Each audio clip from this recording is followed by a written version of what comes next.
cut, my homie had to use my shirt as tourniquet again. Well, this girl was in the parking lot fucking with his friend. We all sin, but there's certain rules we should never bend. Don't trust nobody, and nobody gonna be taking my soul from me. Bro, I'll tell y'all, man, so that line, so I was young, I was like 16, 17. We were in Fort Lauderdale, downtown by the beach. And it was me, my girl, and then my homie, his girl, and our other homie.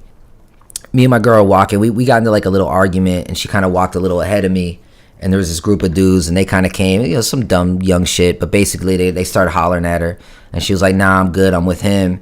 And, you know, that should have been the end of it. But they started like, who gives a fuck or whatever. And immediately, me being young and dumb, bop, bop, bop, I started hitting them and shit. We started fighting in the street. And we whooped the dudes up. It was like a quick little exchange, and then they kind of ran off. So it was over. But like idiots, we stayed on that street, chilling, smoking. And then this car hits the corner. It was those dudes, and this girl lowers the window, and all of them dudes don't say shit, but this girl lowers the window and goes, fuck you guys, you fucking pussies, and she chucks a fucking beer bottle at us, and it lands like right by our feet and shatters. And I look, all my homie, we look at each other like, what? And the funny thing is, they were driving really slow. We all just ran up on the car and started beating the shit out of them through the windows. We were shattering the windows and shit. And I remember I hear clink, clink, clink, like metal on metal. And then I just see my boy Miguel, and Miguel was the older homie, and he was actually my brother's good friend. My brother ended up moving to college, which we were all surprised. He like changed his life and went out to this place called Full Sail, and Miguel was like the homie and part of the family. So he was like, well, fuck it, I'll just move into Jeremy's room and pay rent. So I just hear clink, clink, clink, and I look back, and Miguel's backing up like this, and he's the last one to back up. Like I said, he's the older dude. He was the first one at the car. And I'm like, what? And I kind of look over. I'm like sitting here punching someone else. And he was on the other side of the car. And I just see him back up. And then the car speeds off. And I just see blood just gushing. That clink, clink, clink. The dude he was hitting pulled out a knife and just went like that through the window. Because remember, they were all in the car. And that clink, clink, clink sound was the sound of the knife going through Miguel's arm and his shoulder and hitting the car. So that knife, clink, clink, clink, was hitting the car, but every time it hit the car, it was going through Miguel. So I went right into, like, it's actually a crazy story, but I remember I ripped off my shirt, and it was like a movie, bro. There were a bunch of people eating outside, and this one guy jumped up, and he was like, I'm a doctor, it's okay, and was like, whoa, what the fuck? So I remember I ripped my shirt, and I handed it to him, and the doctor guy started, like, tying up his shit, and I was like, okay, Miguel's straight. And I look over and I see the car stopped at the red light. I'm chasing after the car. And I'm just pure anger. And the funny thing is, I'm like about to get to the car. And then thank God the light turned green and they sped off. And I realized, what the fuck was I going to do? I was by myself at that point. It took me forever to get to the car. I'm out of breath. They would have got out the car, jumped me, and stabbed my ass up. I would have been done. There would have been nothing I could have done once I actually got to the car. I maybe would have hit one or two and then died. So luckily, they probably thought I had a gun or something, because once I don't even think it turned green. They just sped off when they saw me. So then I turn around, I run back, right? And this is just a crazy night, man. I run back. Miguel's the blood is everywhere. Now, remember, I'm on probation, so I'm like, I can't leave my homie, but I'm really not trying. Like, I did punch people. There's glass shattered, so like if they get those guys, like we did assault them. So I'm like, fuck, I'm going to violate probation, but I can't leave the homie. So I remember I sat there, I was talking to him. Yeah, Miguel's good. Thank you. Yeah, Miguel did. Yeah. I'll just cut to the, I see you just asked. Miguel's good. In fact, Miguel's a psychopath. He ended up getting, I don't even know exactly what happened, but I know he was going to go to jail for a long time. And his crazy ass hopped on a plane and went to Colombia. And he lives, to this day, he lives in Colombia with like a wife and 3 kids. And he's a wild boy.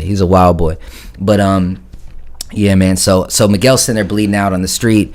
And again, there's that doctor guy there, and he's tied this shit. And I remember I get back, and I go to thank the doctor guy, like, bro, thank you so much. And he said something at the time that I wanted to punch him in the face, but he just saved my homie's life, so I can't. And now as an adult, it's like, nah, fuck us. Of course he asked that question, but because he had blood all in his face, bro. Miguel was squirting. It was extremely fucking graphic. Dude hit an artery. It was bad. So the doctor guy's got blood all in his face, and he just goes, I'm gonna ask a question. I don't want to offend you guys, but I need to know right now. And Miguel's like, on the street. And I remember Miguel's fucking an idiot. He had these, like, he used to buy back in the day, bro. You can get like the tracksuit where the top matches the bottom, and then he'd get the Nikes that match. So he had a gold tracksuit on, and the golden, and he's like, he's like, bruh, I'm like, Miguel, I thought he was like having a seizure. I'm like, bro, you good? He's like, man, I'm trying not to bleed on my pants. I'm like, you fucking idiot. And but anyway, the doctor guy looked at me. He's like, I just want to know, do you guys know if he's HIV positive? And I'm like, what the fuck kind of question? No, homie, he ain't HIV. And then I realized later, he had Miguel's blood all in his face. And if blood hits your eye stream, if blood hits your tongue or your eye, it goes directly into your bloodstream. So if you work in the medical field and you get hit with somebody's blood in your face, you want to know immediately, is it possible that this person has AIDS, basically? Because if so, I'm fucked, right? So anyway, like, nah, he's good. And I remember being pissed off and then realizing later that was a super accurate thing to ask. Super valid question, but at the time I'm like, my homie's dying right here and you're asking in front of all the, like, what if he does? I don't know. What if he's like, yeah, I got it, you know what I'm saying? That's embarrassing, but like, fuck that. I just saved homie's life. He's stable, hopefully. Bitch, do I got AIDS now? Am I good? So it was a super valid question, but I know I was an asshole to him after that. But anyway, the ambulance comes, police come, and I remember being like, bruh, they're like, you guys are good, everyone's good. I'm like, well, I'm on probation, but I didn't really commit a crime, whatever. So anyway, even though I did, but anyway, we were good. They let us go, and we were able to follow the ambulance. We jump in the car, we head to the fucking to the hospital. And this is a long story, but here's the whole point. All that drama, bro. Miguel's girlfriend's crying and screaming, and my girl's crying, oh, it's all my fault. They came at me, and it's all my fault. I'm like, it's not really your fault looking sexy, and they came at you. It's my fault for not, for fighting them because of what they said. But anyway, we get to the hospital, and we're all like thinking, yo, Miguel's gonna fucking die, man. We're calling his mom. We got, my brother's fucking thinking about coming down from college from Orlando, and my mom's on the way to the hospital. And suddenly we're all like, yo, where the fuck did his girl go? And you know what? I'll say that bitch's name too, because she was a grimy little bitch. Her name was Catherine. And Eddie, that's his name. The other tall white boy is Eddie. Eddie and Catherine disappear, and we're like trying to find them because this might be the last time we have with Miguel, right? Like, he's in surgery.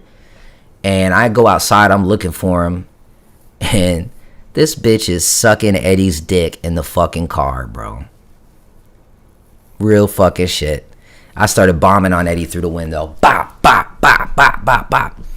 I'm sorry, bro. I'm sorry. I'm like, how the fuck?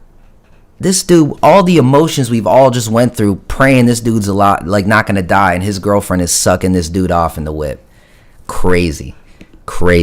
So that long ass story was basically just to tell you where that one line came from. So yeah, bro, people are grimy, dog. People are grimy. But I will say one thing: he didn't fight me back. He took them licks and then like kept, bro, my bad. And it's like, nah, ain't no bad. He's like, y'all ain't gonna tell him, are we? Are you? It's like, if he lives, yeah, we're gonna fucking tell him. And then they left together. They left together. So Cause my homie had to use my shirt as tourniquet again. Well, this girl was in the parking lot fucking with his friend. We all sin, but there's certain rules we should never bend. Don't trust nobody.